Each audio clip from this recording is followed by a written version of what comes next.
code. Be joyful.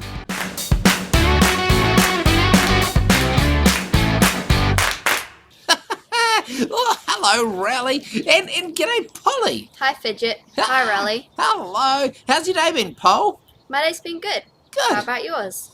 Oh, well, to be honest, it's been a bit up and down. Yeah, well, I went to school and I was like, yeah, gonna see my friends. But then I remembered I had a fight with one of my friends and, that wasn't very happy.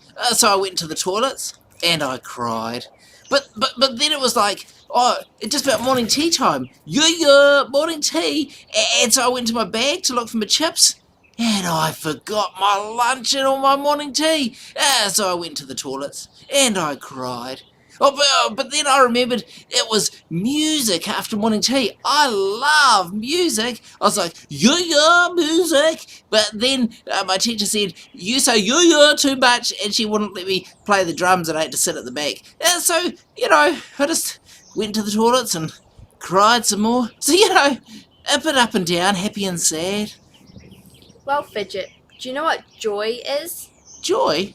Oh yeah, my next door neighbour's name is Joy. Hello, Joy. Yeah, I know Joy. Not that kind of joy. Oh. Joy is even better than happiness. Really? Oh, you reckon we got a Bible story about that? I think so. Okay. This is a true story from the Bible. It's a story about two followers of Jesus. Their names were Paul and Silas. Paul and Silas loved to tell other people about Jesus, and they travelled all around the place, preaching and teaching from the Bible. One night, Paul had a dream from God. God was telling Paul and Silas to go to a place called Macedonia and tell everyone there about Jesus. But Satan didn't want Paul and Silas talking about Jesus.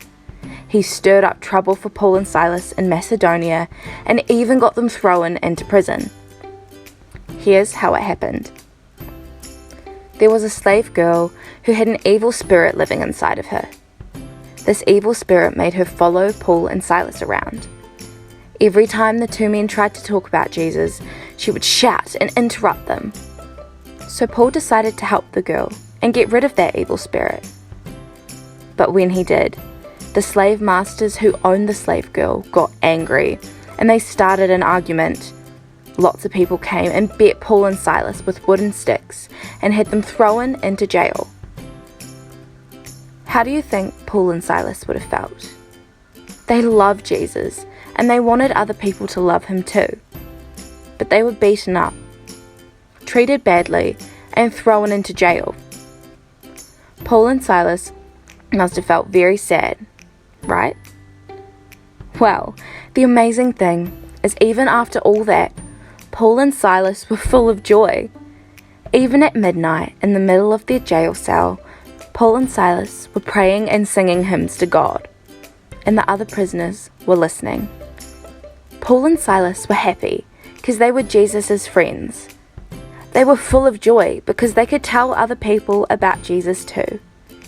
So even when sad things happened to them, Paul and Silas could sing with joy because they knew and loved Jesus. What did we learn from the Bible? Number 1. Sometimes life is good and we are happy. Number 2. Sometimes things go wrong and we are sad.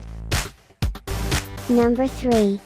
If we are friends with Jesus, we always have something to be happy about. Even when things go wrong, we can have joy. I am the Rally Robot.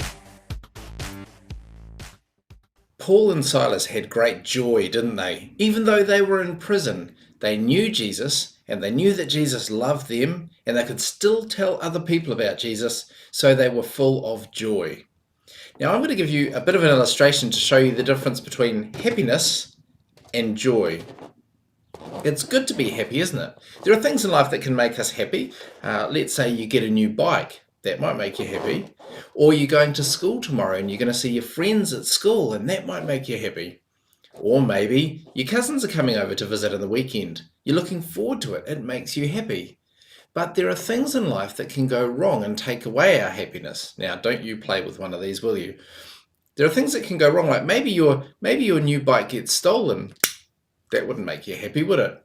Or maybe you go to school and you've had a bit of a fight with your friends and they're not nice to you. That wouldn't make you happy. Or maybe your cousins, they're going to come over this weekend, but then they ring up and say that they're too sick to come, and that takes away your happiness. When things go wrong in life, that can take away our happiness. Woo! Just like that. Joy is different. Joy isn't just based on the things that are happening or the things that we're looking forward to or new stuff that we get. Joy is something that's deeper, it lasts longer, because we can have joy in knowing Jesus. In the ups and downs of life, when things are going well and when things are going pretty stink, we can still know that Jesus is with us. We can still know that we're friends with Jesus. And, like Paul and Silas, we can still know that we have something to look forward to, because no matter how hard life can be sometimes, Jesus promises us great things if we trust in him. He promises us great things like life with him forever, eternal life in heaven. So the difficult things in life don't have to take away our joy, even though sometimes they take away our happiness. Well, that was a good story about the old happiness and, what's the other word, Paul? Joy.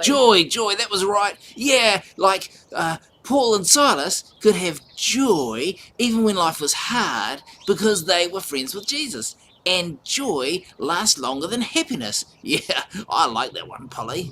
Do you think you'll remember to have joy at school tomorrow, Fidget? Because joy is better than happiness. Oh, yeah, joy at school tomorrow.